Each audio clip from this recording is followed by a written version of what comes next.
ನಾನು ಆಗ್ಲೇ ಹೇಳಿದ ಹಾಗೆ ಜೀ ಕನ್ನಡದಲ್ಲಿ ಯೋಗಿ ಯೋಗಿ ಮಾದೇಶ್ವರದಿಂದ ನಂದು ಸ್ಟಾರ್ಟ್ ಆಗಿದ್ದು.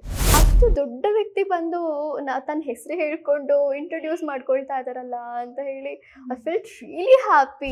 ಎಲ್ರ ಜೊತೆ ಬೆರೆತ್ಕೊಂಡು ಎಲ್ರ ಜೊತೆ ಮಾತಾಡ್ಕೊಂಡು ಒಬ್ಬ ಹೀರೋಯಿನ್ ಅಂದ್ರೆ ಹೀಗಿರ್ಬೇಕಪ್ಪ ಅಂದ್ರೆ ಅದು ಛಾಯಾ ಸಿಂಗ್ ಮ್ಯಾಮ್ನ ನೋಡಿ ಕಲಿಬೇಕು. ನನಗೆ ಚಿಕ್ಕದಾಗಿ ಏನೇನಿರುತ್ತೋ ಅದೆಲ್ಲ ಕ್ಯೂಟ್ ಅನ್ಸುತ್ತೆ. ಈ ಹುಲಿ ಮರಿ ಕೊಟ್ಟರು ಅದನ್ನು ಮುದ್ದಾಡ್ತೀನಿ ನಾನು. ತುಂಬಾ ಇಷ್ಟ ಅಂದ್ರೆ ಕರುಗಳು. ನನಗೆ ತುಂಬಾ ಇಷ್ಟ ಕರುಗಳಂದ್ರೆ.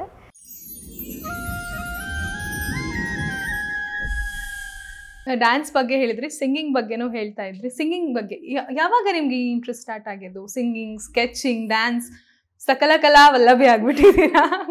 ಹೇಗೆ ಇದೆಲ್ಲ ಇಂಟ್ರೆಸ್ಟ್ ಯಾವಾಗಿಂದ? ನಾನು ಆ್ಯಕ್ಚುಲಿ ಇಂಡಸ್ಟ್ರಿಗೆ ಬಂದಿದ್ದೆ ಸಿಂಗಿಂಗಿಗಂತ.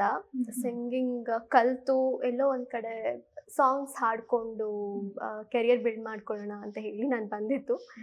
ಬಟ್ ಇಲ್ಲೇನಾಗೋಯ್ತು ಅಂದರೆ ಒಬ್ಬರು ಕ್ಯಾಮ್ರಾಮನ್ ನೋಡಿ ನಿಮ್ಮ ಮಗಳು ಚೆನ್ನಾಗಿದ್ದಾಳೆ ನೋಡಲಿಕ್ಕೆ, ಯಾಕೆ ಆಡಿಷನ್ಸ್ ಕೊಡಿಸ್ಬಾರ್ದು ಅಂತ ಹೇಳಿ ಒಂದು ಆಡಿಷನ್ ಕಾಲ್ದು ಕಳಿಸಿದ್ರು ವಾಟ್ಸಪ್ಪಲ್ಲಿ. ಅಲ್ಲಿ ಹೋಗಿ ನಾನು ಆಡಿಷನ್ ಕೊಟ್ಟು ಅಲ್ಲಿಂದ ನನ್ನ ಕೆರಿಯರ್ ಸ್ಟಾರ್ಟ್ ಆಗಿದ್ದು. ನಾನು ಆಗಲೇ ಹೇಳಿದ ಹಾಗೆ ಜೀ ಕನ್ನಡದಲ್ಲಿ ಯೋಗಿ ಯೋಗಿ ಮಾದೇಶ್ವರದಿಂದ ನಂದು ಸ್ಟಾರ್ಟ್ ಆಗಿದ್ದು. ಆ್ಯಂಡ್ ಸ್ಕೆಚಿಂಗ್, ಡ್ಯಾನ್ಸಿಂಗ್ ಅಂತ ಬಂದರೆ ಸ್ಕೆಚಿಂಗ್ ಬಂದು ನಾನು ಸ್ಕೂಲ್ ಡೇಸಲ್ಲಿ ಇದ್ದಾಗ ಡ್ರಾಯಿಂಗ್ ಕ್ಲಾಸಸ್ ಎಲ್ಲ ಇರ್ತಾ ಇತ್ತು. ಸೊ ಅಲ್ಲಿ ಬಂದಂಥ ಇಂಟ್ರೆಸ್ಟ್ ಅದು. ಡ್ಯಾನ್ಸಿಂಗ್ ಅಂತ ಬಂದರೆ ನಮ್ಮಮ್ಮ ನಾನು ಚಿಕ್ಕವಳಿದ್ದಾಗ ನೋಡಿ ಈ ಸಾಂಗ್ ಬರ್ತಿದೆ, ಇದಕ್ಕೆ ಡ್ಯಾನ್ಸ್ ಮಾಡು, ನೋಡು ನಾನು ಸಾಂಗ್ ಚೇಂಜ್ ಮಾಡ್ತಾ ಇರ್ತೀನಿ, ನಾನು ಯಾವ ಸಾಂಗ್ ಹಾಕ್ತೀನೋ ಅದು ಡ್ಯಾನ್ಸ್ ಮಾಡಬೇಕು ನೀನು ಅಂತ ಹೇಳ್ಬಿಟ್ಟು ಆ ಥರ ಮಾಡ್ತಾ ಇದ್ರು. ಸೊ ಅಲ್ಲಿಂದ ನನಗೆ ಇಂಟ್ರೆಸ್ಟ್ ಸ್ಟಾರ್ಟ್ ಆಯಿತು ಅನಿಸುತ್ತೆ. ಒಟ್ಟು ಅಮ್ಮನೇ ಮೊದಲ ಗುರು, ಯಾವಾಗಲೂ ಅಮ್ಮನೇ ಮೊದಲ ಗುರು. ಇವಾಗ ನಿಮಗೆ ಒಂದು ಬ್ಯಾಕ್ ಬೋನ್ ಅಂತ ಹೇಳಿದ್ರೆ ಅಮ್ಮ. ಹೌದು ಹೌದು ಹೌದು. ಈಗ ಇಷ್ಟು ನಿಮ್ಮ ಒಂದು ಕೆರಿಯರಲ್ಲಿ ದೊಡ್ಡ ಸೆಟ್ ಅಥವಾ ದೊಡ್ಡ ಕಲಾವಿದರ ಬಳಗ ಅಂತ ಇದ್ದಿದ್ದು ಅಮೃತಧಾರೆ ಸೆಟ್. ಪೂರ್ತಿ ಪ್ರತಿಯೊಬ್ಬರು ಕೂಡ ಎಕ್ಸ್ಪೀರಿಯನ್ಸ್ ಆರ್ಟಿಸ್ಟ್ಗಳು, ಅಷ್ಟು ವರ್ಷ ಇದ್ದವರು. ಅದ್ರಲ್ಲಿ ನಿಮಗೆ ತುಂಬ ಫೇವ್ರೇಟ್ ಅನಿಸಿದ್ದು ಒಬ್ಬರಿಂದ ಒಬ್ಬೊಬ್ಬರ ಹತ್ರ, ಅಂದರೆ ಛಾಯಾ ಸಿಂಗ್ ಮ್ಯಾಮ್ ಆಗಿರ್ಬೋದು, ಸಿಹಿ ಕೈ ಚಂದ್ರು ಸರ್ ಇದ್ರು, ತುಂಬ, ಆಮೇಲೆ ಚಿತ್ರಾ ಮ್ಯಾಮ್ ಇದ್ರು, ಇಷ್ಟು ಜನ ಇದ್ರು. ಇಷ್ಟರಲ್ಲಿ ಯಾರ್ಯಾರಿಂದ ಏನೇನು ಕಲ್ತ್ರಿ? ಎಷ್ಟು ಅವ್ರ ಜೊತೆ ಆ್ಯಕ್ಟ್ ಮಾಡ್ಬೇಕಾದ್ರೆ ನಿಮ್ಗೆ ಎಷ್ಟು ಖುಷಿ ಕೊಟ್ಟಿದೆ? ಎಲ್ಲರೂ ಕೂಡ ನಾನು 2000 ಕಿಡ್ಡು. ಸೊ ಅವ್ರನ್ನೆಲ್ಲ ನೋಡ್ಕೊಂಡು ಬೆಳೆದಂಥವಳು ನಾನು. ಅಷ್ಟು ದೊಡ್ಡ ದೊಡ್ಡ ಆ್ಯಕ್ಟರ್ಸ್ಗಳ ಜೊತೆ ನಾನು ಆ್ಯಕ್ಟ್ ಮಾಡ್ತಿದ್ದೀನಿ ಅಂತ ಬಂದಾಗ ತುಂಬ ಭಯ ಆಗ್ತಿತ್ತು ನನಗೆ ಸ್ಟಾರ್ಟಿಂಗಲ್ಲಿ. ಕ್ಯಾಮ್ರಾ ಫೇಸ್ ಮಾಡಿ ನನಗೆ ಅಭ್ಯಾಸ ಇದೆ. ಬಟ್ ಸ್ಟಿಲ್ ಅವ್ರಗಳ ಮುಂದೆ ನಾವು ಆ್ಯಕ್ಟಿಂಗ್ ಮಾಡಬೇಕು ಅಂತ ಬಂದಾಗ ಅದು ತುಂಬ ಒಂಥರ ಚಾಲೆಂಜ್ ಅನಿಸ್ತಿತ್ತು ನನಗೆ. ಈಗ ಅವರೆಲ್ಲ ತುಂಬ ನೋನ್ ಆರ್ಟಿಸ್ಟ್ಗಳು, ತುಂಬ ಎಕ್ಸ್ಪೀರಿಯನ್ಸ್ ಇರೋವಂಥವ್ರು. ಅವ್ರುಗಳ ಮುಂದೆ ಏನೋ ಒಂದು ಚಿಕ್ಕ ಪುಟ್ಟ ತಪ್ಪಾಗ್ಬಿಟ್ರೆ ಏನು ಮಾಡೋದು? ಅವ್ರೇನು ತಪ್ಪು ತಿಳ್ಕೊಂಡು ಬಿಡ್ತಾರೋ, ನಾನು ಈ ಥರ ಮಾಡಿದ್ರೆ ಸರಿನಾ? ನಂಗೆ ಅದು ತುಂಬ ಓಡ್ತಾ ಇತ್ತು ತಲೆಯಲ್ಲಿ. ಸೊ ನನಗೆ ತುಂಬ ಹತ್ತಿರವಾಗಿದ್ದಂಥ ವ್ಯಕ್ತಿ ಅಂದರೆ ಇಟ್ಸ್ ಛಾಯಾ ಸಿಂಗ್ ಮ್ಯಾಮ್. ಯಾಕೆಂದರೆ ನಂದು ಆಲ್ಮೋಸ್ಟ್ ಎಲ್ಲ ಸೀನ್ಗಳು ಅವ್ರ ಜೊತೆನೇ ಇರ್ತಾ ಇದ್ದಿದ್ದು. ಅವರು ಆ್ಯಂಡ್ ಜಯದೇವ್ ಜಾಸ್ತಿ ಇವ್ರಗಳ ಜೊತೆನೇ ಇರ್ತಾ ಇದ್ದಿದ್ದು. ಸೊ ನನ್ನ ಬಾಂಡಿಂಗ್ ಕೂಡ ಇವರಿಬ್ಬರ ಜೊತೆನೇ ಜಾಸ್ತಿ ಇತ್ತು. Chhaya Singh ma'am was like, ನಾನು ಸ್ಟಾರ್ಟಿಂಗ್ ಹೋದಾಗಲೇ ಹಲೋ ಐಮ್ ಛಾಯಾ ಸಿಂಗ್ ಅಂತ, ma'am I know you ma'am ಅಂದರೆ ಐಮ್ ರಾಧಾ ಮ್ಯಾಮ್ ಅಂತ ಹೇಳಿ ನನಗೆ ಅಷ್ಟು ದೊಡ್ಡ ವ್ಯಕ್ತಿ ಬಂದು ತನ್ನ ಹೆಸರು ಹೇಳ್ಕೊಂಡು ಇಂಟ್ರೊಡ್ಯೂಸ್ ಮಾಡ್ಕೊಳ್ತಾ ಇದ್ದಾರಲ್ಲ ಅಂತ ಹೇಳಿ I felt really happy. And ಅದಾದಮೇಲೆ ಅವ್ರ ಜೊತೆ ಸೀನ್ಗಳು ಬಂದಾಗ ಇದನ್ನು ಹಿಂಗೆ ಮಾಡೋಣ, ಅದನ್ನು ಹಂಗೆ ಮಾಡೋಣ, ನಾನು ಇದನ್ನು ಹಿಂಗೆ ಹೇಳ್ತೀನಿ, ನೀನು ಇಲ್ಲಿ ಅರ್ಧಕ್ಕೆ ಕಟ್ ಮಾಡಿ ಈ ಥರ ಮಾತಾಡು, ಎಲ್ಲ ಹೇಳ್ಕೊಡ್ತಾ ಇದ್ರು. ಆ್ಯಂಡ್ ಅದಾದಮೇಲೆ ತುಂಬ ಎಲ್ಲರನ್ನೂ ಒಂದು ನಗು ಮುಖದಿಂದ ಮಾತಾಡಿಸ್ತಾ ಇದ್ರು.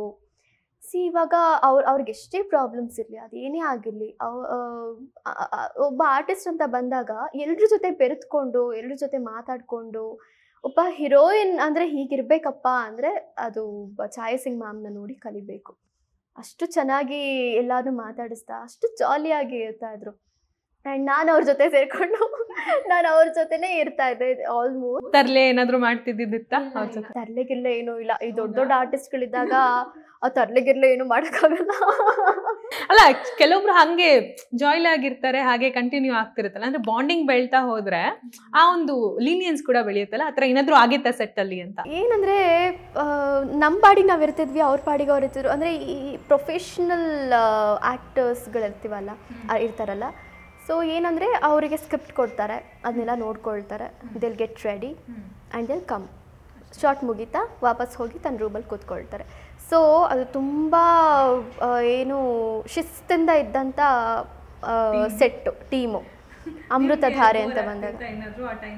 ಇಲ್ಲ, ನನ್ನ ಪಾಡಿಗೆ ನನ್ನ ಸಾಂಗ್ ಹಾಡಿಕೊಂಡು ನಂದು ಒಂದು 4-5 ಸಾಂಗ್ ಹಾಡಿದ್ದೀನಿ. ಆ ಸಾಂಗ್ಗಳೆಲ್ಲ ನಾನು ಬೇಜಾರಾದಾಗ ಸುಮ್ಮನೆ ಹಾಡಿ ಹಾಕಿರೋದು, ಅದು ಮಿಲಿಯನ್ಸ್ ಗಟ್ಟಲೆ ಹೋಗ್ಬಿಟ್ಟಿದೆ.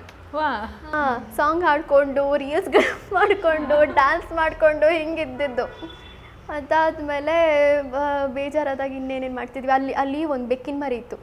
ಆ ಬೆಕ್ಕಿನ ಮರಿ ಅಂತೂ ತುಂಬ ಹಿಂಸೆ ಕೊಡ್ತಿತ್ತು ಎಲ್ಲರಿಗೂ. ಬರೋದು, ಪರ್ಚೋದು, ಕಚ್ಚೋದು, ಸುಮ್ಮನೆ ಕಾಲಿಗೆ ಸಿಗೋದು, ಇಷ್ಟೇ ಇತ್ತು ಅದು.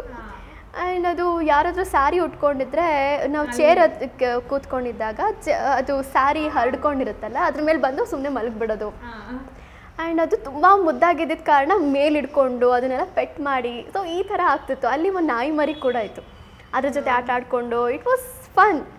ಅಂದರೆ ರಾಧಾ ಅವ್ರಿಗೆ ಪ್ರಾಣಿಗಳು ತುಂಬ ಇಷ್ಟ. ಹೌದು, ನಂಗೆ ತುಂಬಾ ಇಷ್ಟ.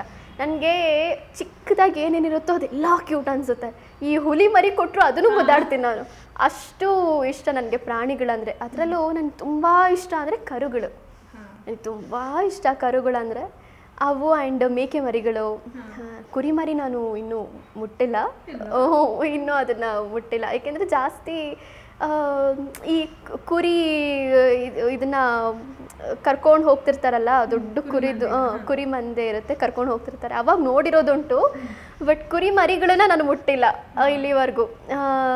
ಮೇಕೆ ಮರಿಗಳನ್ನೆಲ್ಲ ಮುಟ್ಟಿದ್ದೀನಿ, ನಾಯಿ ಮರಿ, ಈ ಥರ ತುಂಬ ಇಷ್ಟ ನನಗೆ. ಮರಿಗಳಂದ್ರೆ ಇಷ್ಟ, ದೊಡ್ಡವು ಇಷ್ಟ ಆಗಲ್ಲ. ದೊಡ್ಡವು ಇಷ್ಟನೇ, ಬಟ್ ಅದು ಹೆಂಗೆ ರಿಯಾಕ್ಟ್ ಮಾಡ್ತವೆ ಅನ್ನೋದ್ರ ಮೇಲೆ ಹೋಗುತ್ತೆ. ಈ ನಾಯಿಗಳಾದ್ರೂ ದೊಡ್ಡವಾದ್ರೂ ಮುಟ್ಬೋದು, ಬೆಕ್ಕಿನ ಮರಿಗಳು ದೊಡ್ಡವಾದ್ರೂ ಮುಟ್ಬೋದು. ಬಟ್ ಈ ಹುಲಿ, ಸಿಂಹ ಟ್ರೈ ಮಾಡಿದ್ದೀರಾ ಮುಟ್ಟಕ್ಕೆ? ಬೇಡ, ಅಂಥ ದುಸ್ಸಾಹಸಕ್ಕೆಲ್ಲ ನಾವು ಕೈ ಹಾಕೋಕೆ ಹೋಗಲ್ಲ. ಇನ್ನು ಬೇರೆ ಬೇರೆ ಆಸೆಗಳಿದೆ. ಹೌದು, ತುಂಬ ಆಸೆಗಳಿದೆ.